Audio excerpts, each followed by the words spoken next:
Bugün sizə yeni bir elmdən danışacağam, millət araşdırmalarından danışacağam və birlikdə öyrənməyə çalışacağıq ki, deməli millət araşdırmaları nədir, nəyi öyrənir, hansı tədris metodları var, bir elm kimi nə vaxt yaranmağa başlayıb.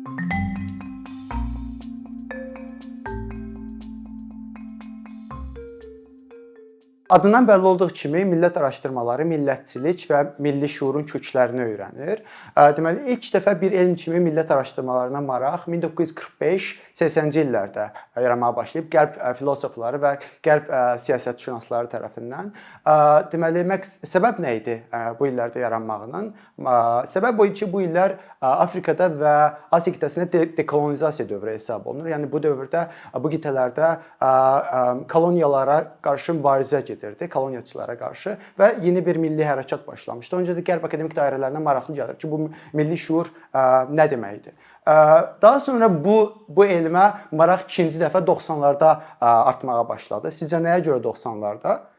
Çünki 90-lar Sovetlərin dağıldığı dövrdür, Yugoslaviyanın parçalandığı və Şərqi Avropadakı xalqların demokratiyalarının süqut etdiyi dövrdür və bu səbəbdən də bu illərdə deməli bu elmə yenidən maraq artır və biz bu illərdə nə görürük? Bu ölkələrdə yeni milli hərəkatlar baş qaldırmaqla Balkanlarda, Şimali və Cənubi Qafqazda, Orta Asiyada milli və etnik zəmində münaqişələr görürük. Ruanda soyqırımını görürük, Srebrenitsa qətliamını görürük və bu kimi milli və etnik zəmində baş verən qarşıdurmalar qərb akademik dairələrində deməli yeni bir marağa səbəb olur və bu maraq nəticəsində də deməli ilk dəfə 90-lardan bu günə kimi artıq millətşünaslıq deyə bir akademik disiplin yaradılmağa başlanılır. Və məsələn biz buna nümunə olaraq London İqtisadiyyat və Siyasət Məktəbində deməli millətşünaslıq fakültələrini görə bilərik. Mərkəzi Avropa Universiteti, Edinburgh Universiteti. Bu universitetlərdə magistr, doktor və postdoktorluq dərəcələri üzrə artıq bu elmdə mütəxəssislər yetişdirilməyə başlanılıb. İndi isə istəyirəm millətşünaslığın nəzəri modellərini biraz təqdim eləyim. Görək 19-cu əsrdə millət fenomeninə, milli şuura hansı tərəflər verilirdi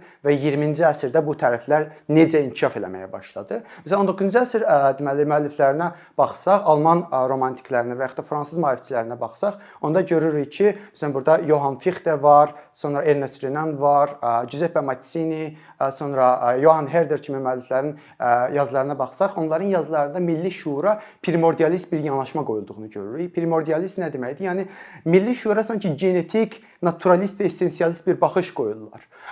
Məsələn Johann Fichtenin Alman xalqına müraciət əsəri var. O əsərə baxsaq görərik ki, orada Alman olmağı saf qan, saf irqlə əlaqələndirir. Belə bir essensialist baxış qoyur milli şuura və bunun nəticəsində də biz nəyi görürük? Məsələn Hitler özü Johann Fichtedən təsirlənmişdi və Hitlerin nəticəsində də biz Holocaust soyqırımını görürük. Ona görə də bu kimi primordialist yanaşmalar özündə heç bir deməli rasional baxış əks etdirməyən yanaşmalar xətalı və müəyyən qədər təhlükəli hesab olunur 20-ci əsr akademiyasında.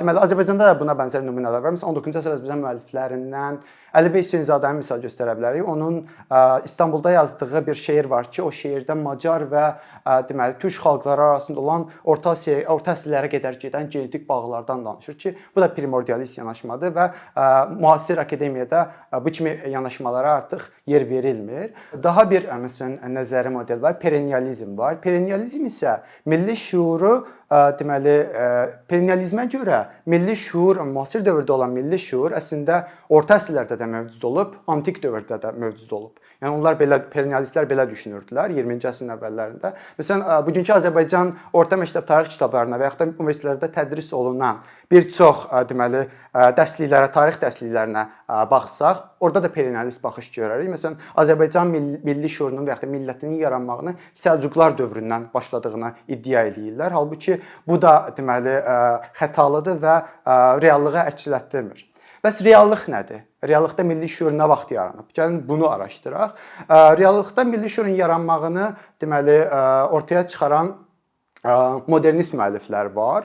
Modernist müəlliflərdən adlarını misal çəkə bilərik. Benedict Anderson, Ernest Gellner, Eric Hobsbawm, sonra John Breuili kimi müəlliflərə baxsaq, onda görərik ki, bu müəlliflər milli şuurun yaranmasını 16-cı və 19-cu əsrdən götürürlər. Yəni ilk dəfə modern kapitalist istehsal münasibətləri, modern sosial-iqtisadi, mədəni münasibətlərin yaranması ilə milli şuur da təzahür eləməyə başlayır. Modernistlərin qoyduğu iddia budur. Modernistlər deməli primordialistlərdən fərqli olaraq milli şuurun yaranmasını genetik, naturalist və essensialist bağlarda deyil, daha rasional və daha kompleks analizlərdə görürdülər. Bu kompleks analizlərdə deməli modern dövrdə mövcud olmuş bu sosial, siyasi, mədəni və iqtisadi münasibətlərin cəmində və bu münasibətlərin insanların şuuruna təsirində görürdülər. Məsələn, empirik nümunələrə getsək, Avropa nümunəsinə və ya Azərbaycan nümunəsinə baxsaq, bənzər кейsləri görə bilərik. Məsələn, orta əsr Avropasına baxsaq,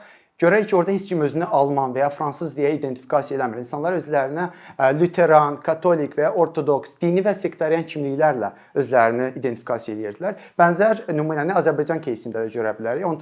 Orta əsr Azərbaycanında perennialistlərin iddia etdiyi kimi və yaxud da bizim dərsliklərdə iddia olunan kimi heç də milli şuur yox idi orta əsrlərdə. İnsanlar özlərinə milli deyil, dini sektarian kimliklərlə identifikasiya edirdilər. İnsanlar özlərini orta əsr Azərbaycan mənbələrinə baxsaq görərik ki, insanlar özlərinə müsəlman və ya şiə müsəlmanı kimi xitab edirdilər.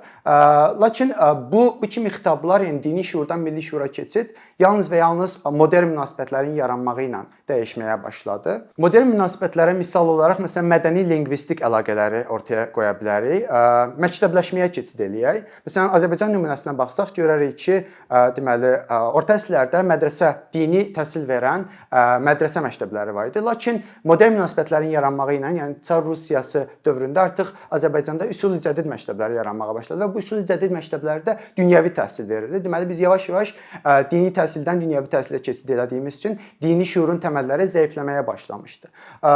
Bununla bərabər, məsələn, bu mədrəsə məktəblərində ərəb və fars dili kimi sxolastik dillərdə tədris olunurdu elmlər. Lakin üsul cədid məktəblərində isə milli dillərdə, yerli dillərdə dərslər tədris olunurdu. Bu da dilin milli şuura təsir etməyə başlayır milli dildə təhsil almaq. Sonra məsələnin deməli mətbuat tərəfinə baxsaq, burada məsələn Azərbaycanda ilk dəfə mətbuatın yaranmağını Zərdabi ilə götürürük ki, Zərdabi ilə ilk dəfə Əkinçi, Ziya-i Qafqaziyyə, Kəşkül kimi qəzetlər yaranmağa başlayır və bu birinci Rus inqilabından sonra da 50-dən çox qəzet nümunələri, qəzet və jurnal nümunələri görürük ki, milli dildə mətbuatın olmağı da milli şuura əlavə təkanlar verməyə başladı. İnsanlara başladılar öz dillərində yazıb oxumağa və öz dillərində mətbuatla tanış olmağa.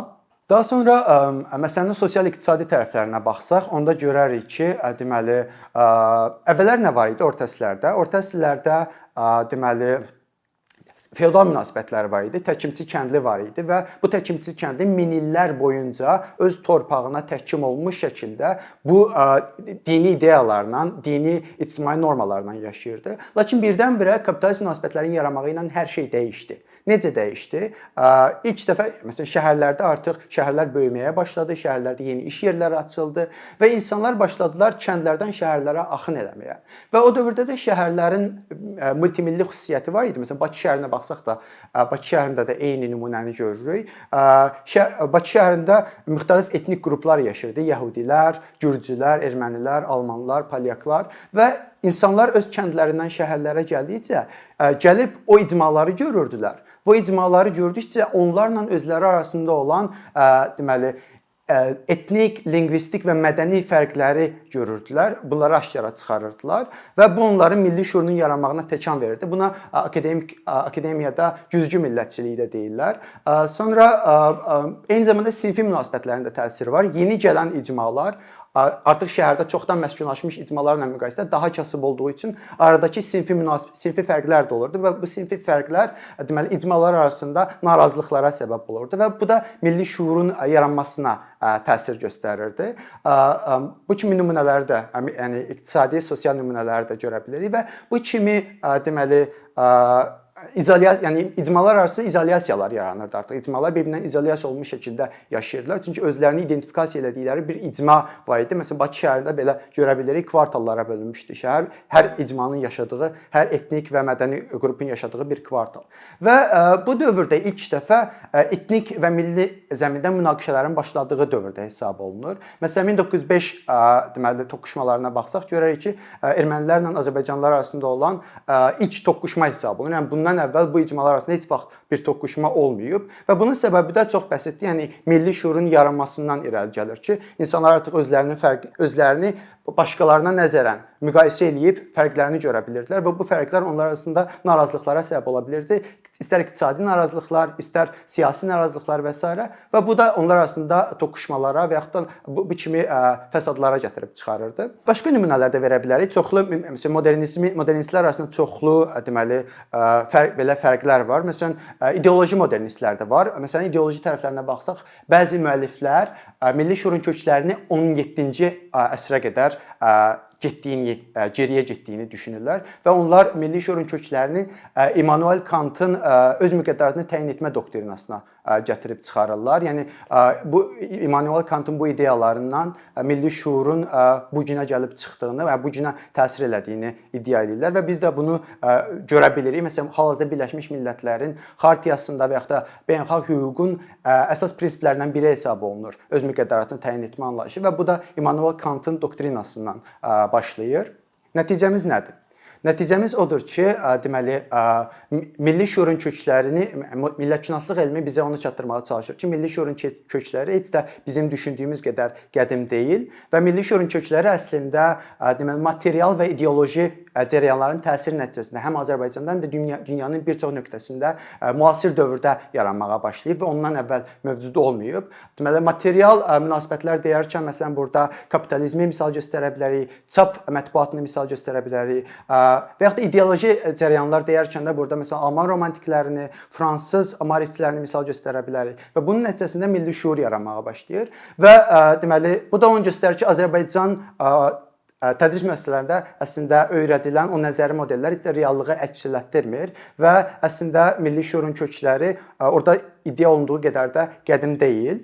Bundan əlavə də düşünürəm ki, deməli bu elmin müstəqil bir elm kimi tədris olması və yaxud da bu elmin nəzəri modellərindən yerli universitetlərdə tətbiq olunması Azərbaycanda sosial elmlərə töhfələr verəcək. Necə töhfələr verəcək? Məsələn, milli və etnik zəmində olan münaqişələrin köklərini, onların yaranma səbəblərini öyrənmək üçün bu kimi nəzəri modellərə ehtiyacımız var ki, bu nəzəri modellər də yəni həmin o beyin mərkəzlərinin inkişaf etməsinə, həm Azərbaycanda inkişaf etməsinə təsir eləyəcək.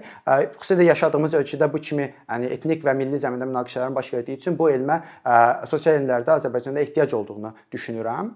Və son olaraq da yəni millətşünaslıq elmi təkcə mütəxəssis yetişdirmək məqsədi duymur. Eyni zamanda sadə insanlar da bu elmlə tanış olaraq əslində milli şüurun genetik və ya essensialist bağlarla əlaqəli olması deyil, onun deməli müasir dövrdə yaranan kapitalizm, yeni yaşayış normalarının yaranması, sonra müasir dövrdə yaranan deməli münasibətlər, sosial, iqtisadi, siyasi münasibətlərin təsiri nəticəsində milli şüurun yaranmasını insanlara rasional şəkildə izah etməyə kömək eləyir ki, yəni bir fərd olaraq biz də deməli milli şüurun bu kimi tərəflərini görərək məsələyə daha rasional baxış qoymağı bacaraq.